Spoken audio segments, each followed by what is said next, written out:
अखिल भारतीय राष्ट्रीय शैक्षिक महासंघ ने शिक्षकों की सेवा सुरक्षा को लेकर प्रधानमंत्री श्री नरेंद्र मोदी से तत्काल हस्तक्षेप की अपील की है। संगठन ने घोषणा की है कि 15 दिसंबर 2025 को देश भर के सभी जिलों से जिलाधिकारियों के माध्यम से प्रधानमंत्री को ज्ञापन भेजा जाएगा। उत्तर प्रदेश इकाई के अध्यक्ष प्रोफेसर संजय मेधावी एवं महामंत्री जोगेंद्र पाल सिंह ने बताया कि यह ज्ञापन हाल ही में उच्चतम न्यायालय के 1 सितंबर 2025 के निर्णय के विरोध में होगा, जिसमें कक्षा 8 तक पढ़ने वाले सभी शिक्षकों के लिए शिक्षक पात्रता परीक्षा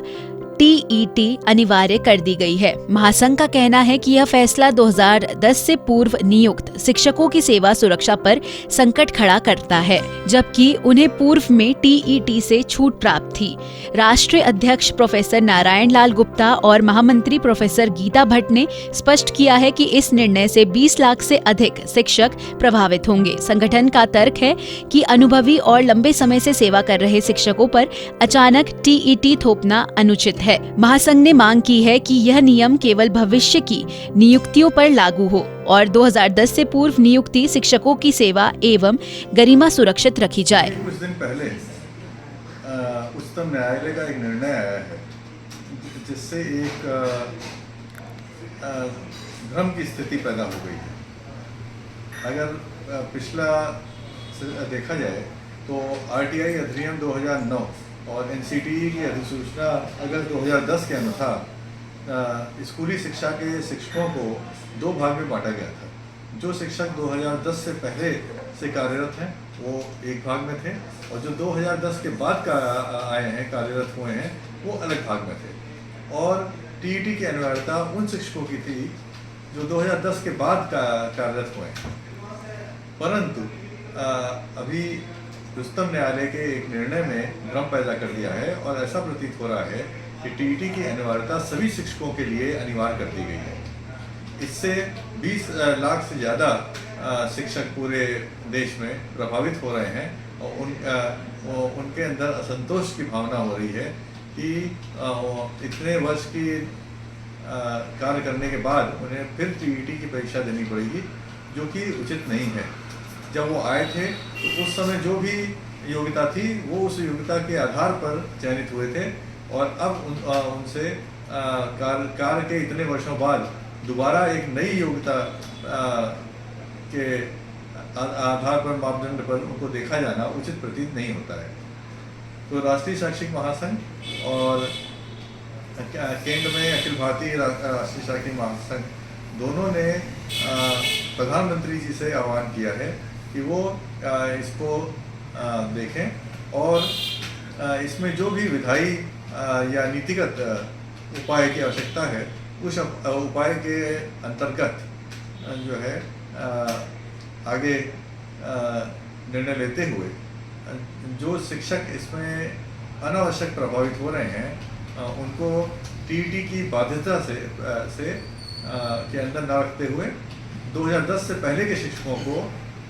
के ऊपर लागू ना करते हुए सिर्फ 2010 के बाद जो शिक्षक नियुक्त हुए हैं उन्हीं के ऊपर TET की बाध्यता लागू की जाना न्यायपूर्ण लगता प्रतीत होता है। 2025 का दिन भारत के 20 लाख से भी अधिक शिक्षकों के लिए चिंता और तनाव में डालने वाला दिन प्रतीत होता है। 1 सितंबर 2025 को भारत के माननीय उच्चतम न्यायालय का एक निर्णय आया, जिसमें स्कूली शिक्षा के सभी शिक्षकों को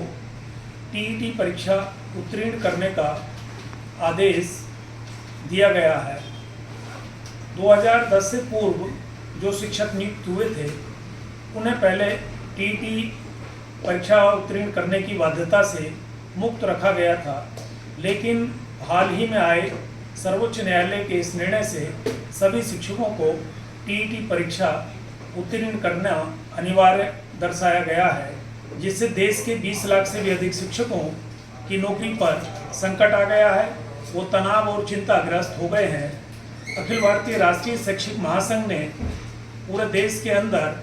15 सितंबर 2025 को जिलाधिकारियों के माध्यम से ज्ञापन भेजकर माननीय प्रधानमंत्री जी से आग्रह करने का निर्णय लिया है कि प्रधानमंत्री जी इस ज्वलंत समस्या पर विचार विमर्श करते हुए देश के 20 लाख से भी अधिक शिक्षकों की नौकरी पर आए इस गंभीर संकट का कोई सम्मानजनक समाधान निकालें। इसी क्रम में राष्ट्रीय शैक्षिक महासंघ उत्तर प्रदेश ने आज जारी प्रेस विज्ञप्ति में कहा है कि उत्तर प्रदेश के 75 जिलों में अखिल भारतीय राष्ट्रीय शैक्षिक महासंघ के केंद्रीय नेतृत्व के आह्वान पर 15 सितंबर 2025 को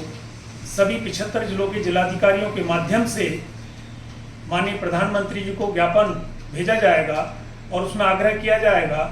कि सुप्रीम कोर्ट के इस निर्णय पर पुनर्विचार